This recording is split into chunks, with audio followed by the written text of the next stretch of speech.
Maafin aku ya Pak Leader, waktu itu malam itu aku hilaf. Ojo kelalen di subscribe. Hai teman-teman, kembali lagi di channel saya Yuami TV. Tolong buat kalian yang baru lulus atau sedang mencari pekerjaan, jangan di skip, karena ini akan bermanfaat banget buat kalian untuk mencari tahu seperti apa sih pekerjaan yang mau aku bahas ini, seperti apa gambarannya ketika menjalani pekerjaan tersebut. Nah, ini aku berdasarkan pengalaman pribadi ya teman-teman. Yang pertama yaitu yang mau aku bahas menjadi seorang kasir. Jadi habis lulus tuh aku mendaftar pekerjaan menjadi kasir di sebuah restoran donat dan kopi ya teman-teman. Nah, menurut aku tuh aku menganggap enteng pekerjaan tersebut karena ya kasir cuma ngetik-ngetik monitor doang gitu, pasti enak tuh kerjanya. Oh, ini aku mau membahas dukanya dulu ya teman-teman. Jadi karena kasir itu memegang tanggung jawab atas uang. Jadi misalkan kalau kita itu nyusuke kurang, kembaliannya itu kurang, terus uang modalnya juga kurang, itu akan menjadi masalah buat gaji kita nanti. Maksudnya gimana sih? Jadi setiap kali ada kekurangan uang, yang dipotong itu gaji kita. Ya namanya manusia kan, kadang kita itu merasa udah bener gitu, kembaliannya itu segini, aku nggak pernah salah kok sama customer aku, nggak pernah salah ngasih kembalian atau ngitung uang modal gitu. Itu kan cuma perasaan kita gitu, tapi ternyata setelah direkap ini biasanya ada 1-2 hari dimana kita itu salah, melakukan kesalahan, nggak tahu itu dari kembalian atau dari uang modal, itu akan tertera di deskripsi gaji kita ya teman-teman. Nanti kan dikasih slip gaji tuh biasanya kalau gajian tuh. Terus aku mau bahas sukanya. Apa sih sukanya jadi kasir? Nah, sewaktu aku jadi kasir tuh aku nggak sepenuhnya megang kasir full gitu. Aku juga memegang barista. Barista itu untuk bikin kopi ya, terus melayani juga nganterin kopinya gitu teman-teman. Jadi job desk-nya aku tuh melayani customer gitu, nganterin kopi ya. Nganterin kopi. Nah, ini sukanya itu kalau customernya itu baik hati. Ibaratnya gini teman-teman, kan kita nganterin kopi kan pakai nampan, jadi biasanya ada 1-2 customer yang menyelipkan uang tip. Ya walaupun nilainya nggak seberapa ya, tapi itu sangat bahagia banget, ibaratnya kayak aduh senang banget nih aku hari dimana merasa beruntung gitu, karena jarang-jarang ada yang ngasih tip kayak gini. Biasanya 20.000 atau 30.000 itu kan lumayan buat uang bensin. Selain jadi kasir itu harus multitasking, kita juga harus grooming. Grooming tuh apa sih? Grooming tuh membahas tentang penampilan. Jadi make up kita atau baju kita itu nggak boleh kotor. Nah, kalau misalkan blush on kita itu nggak tebel gitu teman-teman, nggak kelihatan merah, itu pasti akan dikomplain oleh supervisor kita, karena kalau bicara tentang grooming itu ternyata udah ada SOP-nya. Menjalani profesi sebagai kasir ini hanya bertahan 8 bulan aja. Selanjutnya aku resign ya teman-teman. Lanjut, yang kedua adalah aku pernah bekerja di sebuah pabrik. Ini kalau bicara tentang dukanya aja dulu ya teman-teman. Dukanya di pabrik itu gimana sih? Jadi gini teman-teman, sewaktu aku di pabrik aku memegang operator gitu. Jadi tugas aku tuh mengecek apakah produk ini benar-benar sudah bagus apa enggak, dalam artian produk ini berkarat apa enggak, terus ukurannya itu udah bener apa belum gitu. Jadi aku tuh ngecekin satu-satu gitu produknya teman-teman. Nah, ini sih yang bikin aku tuh rada gimana gitu ya. Aku kan ini mau bicara dukanya aja dulu ya. Jadi ini ada satu masalah yang membuat ya semua pegawai itu takut gitu, yaitu adanya komplain customer. Komplain customer itu apa sih? Komplain customer itu kalau produk atau barang yang kita cek itu ternyata kelolosan. Aduh, ini aku nggak tahu lagi harus ngomong apa. Jadi waktu itu aku shift malam ya. Nah, mungkin karena aku tuh terngantuk-ngantuk atau apa, ternyata barang yang aku cek itu berkarat teman-teman, ukurannya juga nggak pas, padahal aku udah coba mengukur pakai mikrometer itu secara benar menurut aku gitu ya. Tapi mau gimana lagi, ternyata ada satu produk yang kelolosan. Ini namanya produk NG kalau dalam bahasa pabrik tuh ya. NG itu berarti not good. Nah ini aku tuh kelolosan satu teman-teman, dan aku ingat banget aku disuruh ke konsumennya gitu untuk mengecek ulang gimana sih kok bisa lolos. Jadi ibaratnya gini teman-teman, target aku misalkan 5.000, nah yang kelolosan itu cuma satu, tapi seakan-akan pekerjaan aku yang 4.999 itu sia-sia. Yaitu karena adanya satu kelolosan atau satu NG itu sangat fatal, dan itu akan merubah prosedur yang ada. Kita harus benar-benar ngecek lagi, terus prosedurnya itu dibuat ulang lagi biar si konsumen tersebut merasa puas. Ini ya ada bagusnya juga sih teman-teman, ibaratnya kayak mendidik pegawai itu benar-benar sempurna gitu. Jadi kerja nggak asal kerja itu harus fokus, dan kerjaan itu harus benar 100%. Aduh. Nah ini untuk jangan ditiru ya, waktu itu shift malam aku ingat banget ya, aku tuh ketahuan gitu nyanyi-nyanyi. Ya namanya orang ngantuk mau gimana lagi, jadi aku tuh nyanyi-nyanyi, malah ketahuan sama leadernya. Maafin aku ya Pak Leader, waktu itu malam itu aku hilaf. Jujur aku tuh ngantuk banget kalau shift malam ya, walaupun siangnya itu tidur, tapi ya hawanya sembribik angin itu ya, aduh gawe enak. Nah kalau bicara tentang sukanya itu, kalau lemburan kita itu banyak. Kok bisa sih? Jadi di pabrik itu, ini pabriknya berada di kawasan industri ya, kalau kita itu lembur per jamnya itu double gitu. Misalkan 1 jam pertama kita lembur 50.000, nah 2 jam keduanya itu di double jadi 100.000. Jadi kan kita kerja kan umumnya kan 8 jam, nah lemburnya itu biasanya 2 atau 3 jam ya. Nah tambahan itu yang bikin lumayan nih, apalagi kalau pas ketemu weekend. Kalau weekend itu bisa sampai sehari itu bisa sampai 500.000. Nah ini sih yang bikin orang betah-betah di pabrik gitu, karena kalau semakin banyak lembur maka gajinya pun semakin besar gitu ya. Terus juga semua ditanggung, BPJS kesehatan, BPJS ketenaga kerjaan, terus makan juga ditanggung. Untuk aku sebelumnya kasir kan makannya nggak ditanggung gitu.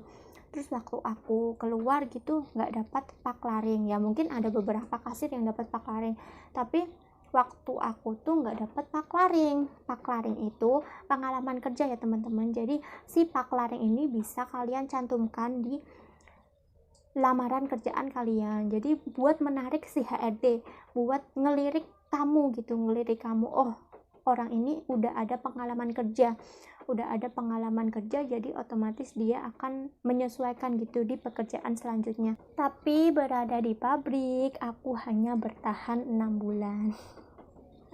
Alasan untuk resign karena aku itu sakit ya teman-teman. Ini yang nggak boleh ditiru sih sebenarnya. Jadi waktu itu aku tuh nggak makan 2 hari. Sekali makan, apa yang aku makan dulu?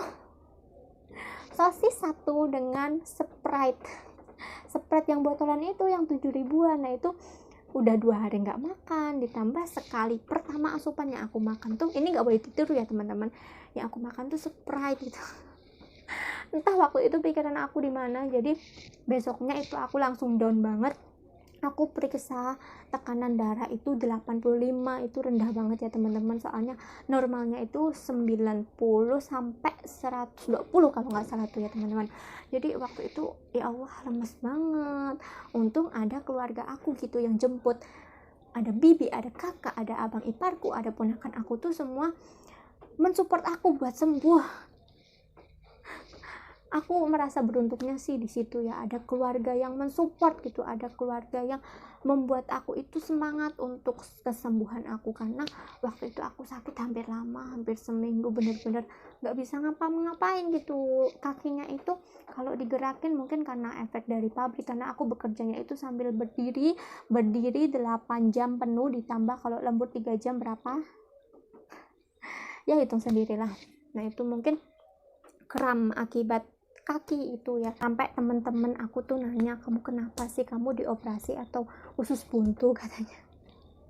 Ya aku cuma jawab, aku sakit, nggak bisa ngapa-ngapain, nggak bisa melanjutkan pekerjaan, maaf, aku ngucapin maaf ke leader aku gitu, aku nggak bisa ngelanjutin pekerjaan ini dan aku memutuskan untuk resign. Kalau kata orang Jawa, aku tuh kemayu, aku tuh ndengalem, apa-apa itu serba dibikin sakit gitu loh. Jadi kalau misalkan sakit dikit itu lebaynya minta ampun. Ini sih sebenarnya yang menjadi kendala untuk kita bekerja yang lebih untuk mendapatkan posisi atau jabatan yang lebih tinggi itu, karena ya satu, kesehatan itu penting, karena ya kalau sakit gimana kita mau megang peranan kita coba. Nah kalau kitanya tekun, kitanya itu sehat, pasti kan si supervisor atau manajer kita itu clear, anak ini bisa menjadi yang diharapkan oleh perusahaan, diangkat jabatannya gitu ya teman-teman. Ini saran dari aku, kalau kalian itu punya fisik yang kuat, kalian itu punya ketekunan yang kuat, jadilah yang terbaik, jadilah kalian itu bertahan di pekerjaan tersebut sampai kalian itu mendapatkan posisi yang kalian inginkan. Ini kalau kalian dalam artian benar-benar mau bekerja di perusahaan tersebut ya teman-teman. Nah lanjut, setelah menjadi kuli pabrik, aku pindah ke Kalimantan. Nah, di Kalimantan itu ada orang tua aku ya. Nah, ketiga pekerjaan yang aku jalani yaitu menjadi sales dealer motor. Ini aku mau bahas dukanya dulu ya teman-teman. Ya, yang namanya sales itu ya nggak jauh dengan target gitu. Namanya juga sales ya, kamu jualan, tugas kamu itu jualan, mana jualanmu. Nah, ini kalau sehari kita itu nggak lobby ke customer kita. Jadi kan kalau ada tamu gitu ya, ada orang yang datang ke dealer, kita itu harus melobi gimana caranya orang tersebut beli motor kita. Ini ya teman-teman. Jadi aku tuh sales counter ya, bukan sales lapangan.